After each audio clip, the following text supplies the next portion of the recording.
आई थी, उसके बाद भी ना तो वो लोग कोई मैसेज छोड़ रहे, ना कुछ उनके बारे में बता रहे हैं, ना यूनिट वाले कुछ बता रहे हैं, ना एमएच वाले हमें उनके बारे में कुछ बता रहे हैं। और मुझे बहुत चिंता हो रही है उनके बारे में कि मेरे हस्बैंड कहाँ है, कैसे हैं, अभी तो कुछ नहीं बता पा रहे। और हेलो। नमस्ते भैया। नमस्ते। कुछ आया उनका, कोई फोन फान कुछ हुआ संपर्क? कुछ भी संपर्क नहीं है भैया अभी तो। अच्छा अच्छा। फिर आपने और आपकी हुई? कोई बात नहीं, मैंने आपका सीईओ साहब को, नहीं। उसके बाद सेंटर कमांडेंट को, डिप्टी कमांडेंट, ओएडएम कर्नल, आपके एक ऐसे साहब जिनके जितने मेरे पास नंबर थे उन सबको मैंने वो वीडियो भेजा है। अभी तक मेरे पास नहीं आया। मैंने इसलिए आपसे पूछा कि भाई आपके पास आया कुछ? नहीं भैया, अब एक उनका ही पता चल रहा, ना वहां से कोई कॉल आ रही है किसी की भी। जय हिंद, जय भारत, वंदे मातरम। मैं रविंद्र फौजी।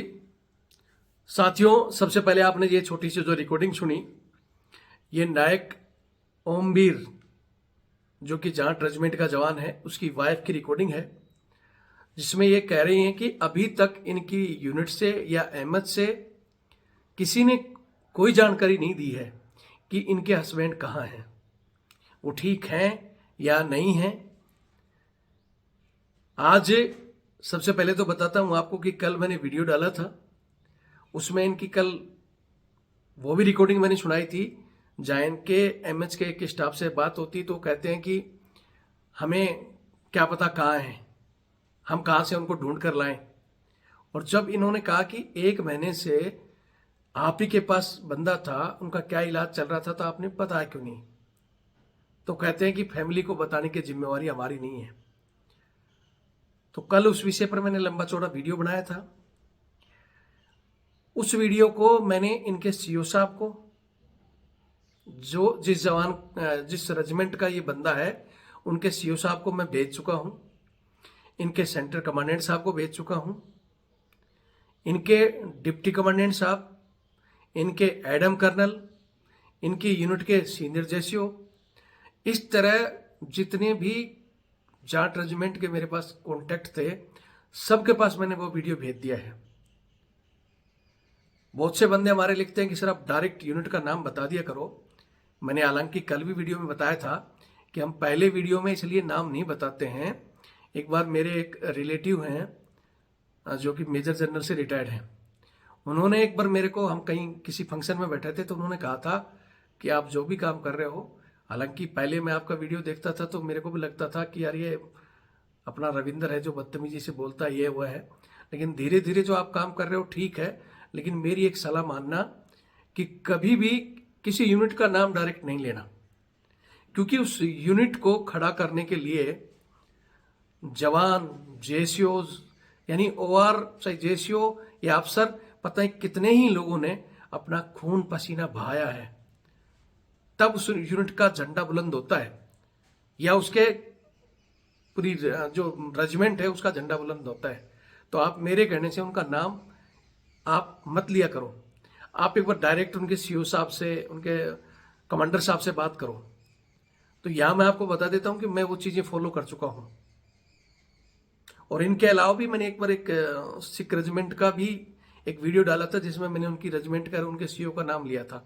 तो उनके बहुत से एसएम साहब, जेसीओ साहब और उनके पुराने सीईओ, बहुत लोगों का फोन आया था, वो भी यही कह रहे थे कि भैया एक आदमी की वजह से आप हमारी रेजिमेंट को बदनाम मत करो।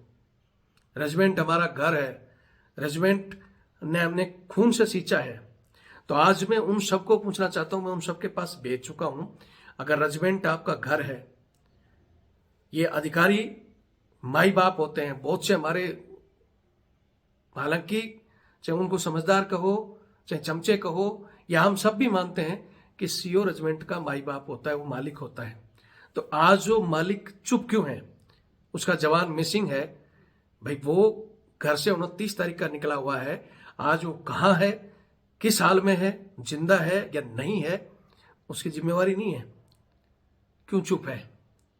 चलो मैं मानता हूं कि एक आदमी चुप है, तो उसकी रेजिमेंट के और जितने भी वो वीडियो 20,000 लोगों के पास गया है, तो 20,000 में से ज़्यादा भी नहीं तो 1,000 आदमी तो जहाँ रेजिमेंट से रिलेटेड होंगे, चाहे वो रिटायर्ड हैं, चाहे वो ऑन ड्यूटी हैं या कहीं भी किसी भी उसमें बैठे हैं। क्या उन सब का फर्ज नहीं होता कि वो सीओ साहब मेरा फ़ोन नहीं उठाएगा? क्योंकि पहले भी मैं कई बार बात कर चुका, इसलिए मेरे से तो ये बात करना मतलब इनको ये लगता है। कल भी एक बंदा मेरे को फ़ोन करके बता रहा था कि सर हमारी रेजिमेंट में, हालांकि वो इनकी रेजिमेंट नहीं है, कोई दूसरे की रेजिमेंट की बात है, क्योंकि हमने बहुत से लोगों के खिलाफ वीडियो बनाए हैं। तो बोले सर कल हमारे यहाँ फालन हो रहा था तो बोल रहे थे कि रविंद्र फौजी से नहीं जुड़ना है, उनको वो फौज को भड़का रहा है। क्या भड़का रहे हैं? मतलब तुम्हारी हकीकत जो सामने ला रहे हैं वो भड़काना है। जब आप लोग काम नहीं करते और बंदा या उसकी फैमिली परिवार हमारे पास आता है और हम उसके बावजूद आप लोगों को फ़ोन करते हैं, आप लोगों को मैसेज करते हैं कि भैया आप इसके बारे में सोच लो, लेकिन आपको लगता है कि जैसे बिल्ली आती है और कबूतर आंख बंद कर लेता है ना, रविंद्र फौजी से नहीं जुड़ना या नंबर ब्लॉक कर बैठे रहोगे तो कबूतर की तरह आंख बंद कर लोगे, तो ये मत सोचो कि आपकी दुनिया खत्म हो गई। दुनिया बहुत बड़ी है। दुनिया में हर आदमी, मैं चाहता हूं कि अगर आप चाहते हो कि आपकी इस यूनिट का नाम न आए, आपके इसका नाम न आए, तो आप क्यों नहीं उस सीईओ को फोन करते? वो क्यों नहीं आज पूरी ताकत लगा रहा है कि मेरा जवान मिसिंग है तो मैं उसको देखूं कहाँ है। जब वो उस जवान को सिर्फ छुट्टी मांगने पर कंपनी कमांडर से थोड़ी सी बहस होती है, छुट्टी मांगती है और छुट्टी मांगता है और छुट्टी पे कंपनी कमांडर कह देता है कि भाई ये तो बंदा ये है वो है, साहब इसका 10 नंबर भर दो, और उसको एमएच भेज दिया जाता है।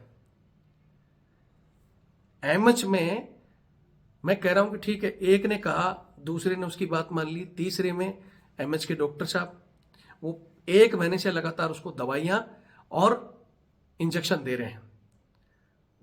इलेक्ट्रिक शॉक दिया जाता है बंदों को। मतलब अच्छे बंदे को अगर 10 नंबर भर के भेज दिया गया तो उसको थोड़ा पागल बना दिया जाता है।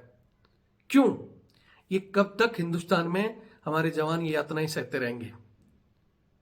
आप सभी को पता है कि ये अंग्रेज अधिकारी जब होते थे उनके पास ये एक ताकत दी हुई थी फॉर्म नंबर 10 भरने की, कि अगर कोई भी जवान आपको लगे कि ये जवान आक्रोशित है, गुस्से में है, परेशान कर रहा है, नहीं मानता है, तो आपको एक फुल पावर है कि इसको 10 नंबर भर के एमएच भेज दो। अब इसमें क्या होता है, 10 नंबर भर के एमएच भेजने का मतलब सिविलियन जनता बोलेगी क्या है, बंदे को पागल करार देना। वो अच्छे, मैं नहीं कहता कि सभी डॉक्टर खराब हैं, एक आदमी ने भेजा, वहां एमएच में इतने डॉक्टर हैं, लेकिन वो अच्छे डॉक्टर तो बोलेगा ठीक है, नहीं बंदे का व्यवहार देखेगा, बोले बंदा ठीक है तो उसको फिट फोर कर देता है। लेकिन यहां एक और रूल बनाया हुआ है कि फिर अगर सीओ भेजेगा, फिर कॉल करेगा तो बोलेगा यार अब तो मजबूर है, हमें भेजना पड़ेगा।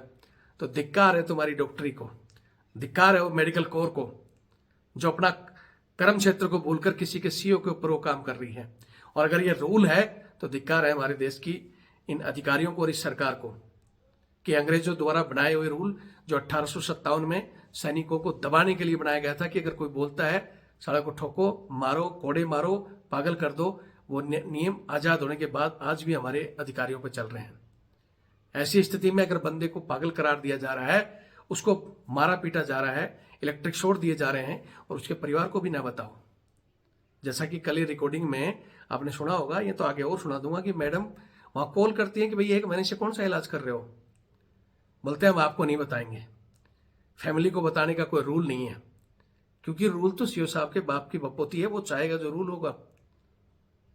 मैं हमारे जवानों को कहना चाहता हूं कि कब तक इस तरह के अन्याय अत्याचार सहते रहोगे। इससे रिलेटेड जो भी बंदा है, आपके हाथ में कुछ नहीं है, आपके हाथ में लेकिन एक बटन है शेयर का। अगर आप शेयर करो, अगर यही कोई जवान की जगह अगर कोई कर्नल जनरल होता ना, तो पूरा देश अभी तक बवाल मच जाती, यार कर्नल गुम है, जनरल गुम है, लेकिन एक सोल्जर गुम है, साला किसी को चिंता नहीं है।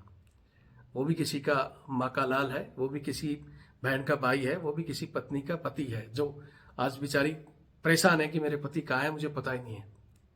तो अगर आपको लगता है इस जवान को न्याय दिलाना है तो वीडियो को ज़्यादा से ज़्यादा शेयर करें।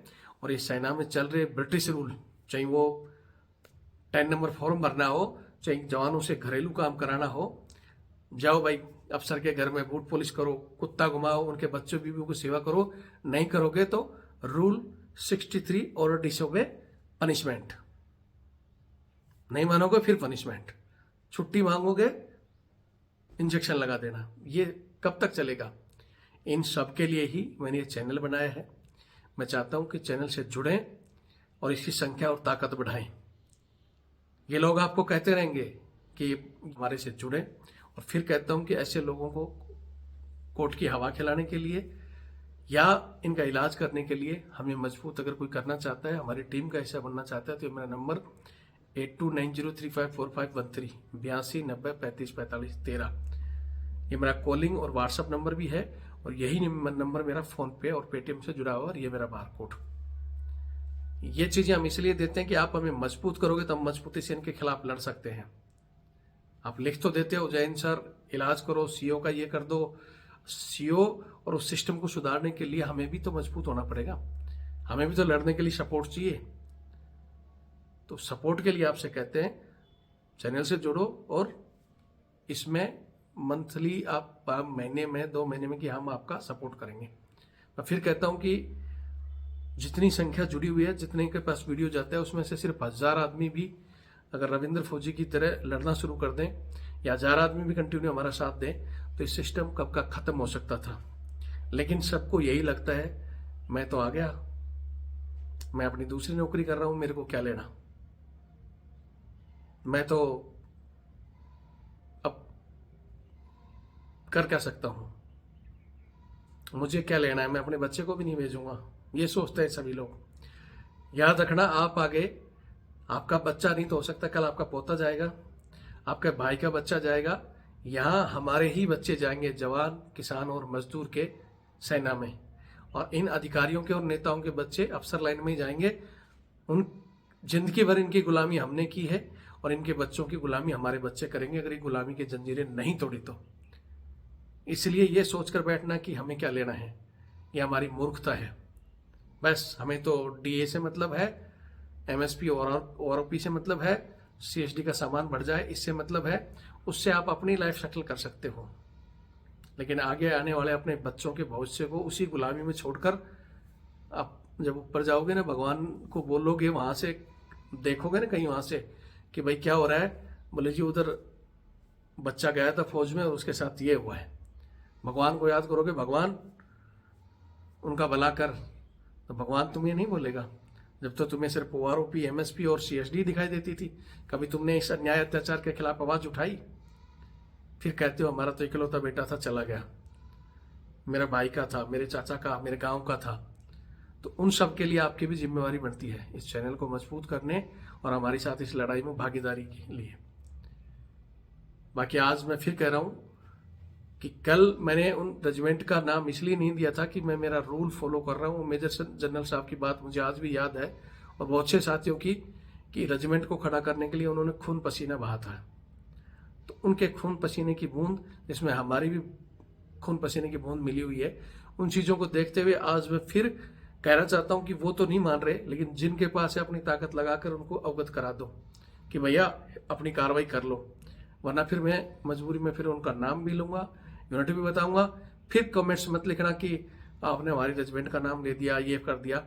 रेजिमेंट की इज्जत बचानी है तो आप सब भी ताकत लगाओ और उसको करो फोन कि भैया तू उनकी फैमिली से संपर्क कर, बंदा कहाँ है, ढूंढ उसको, और जो उसके साथ इंसाफ करना है वो करो, पल्ला नहीं झाड़े।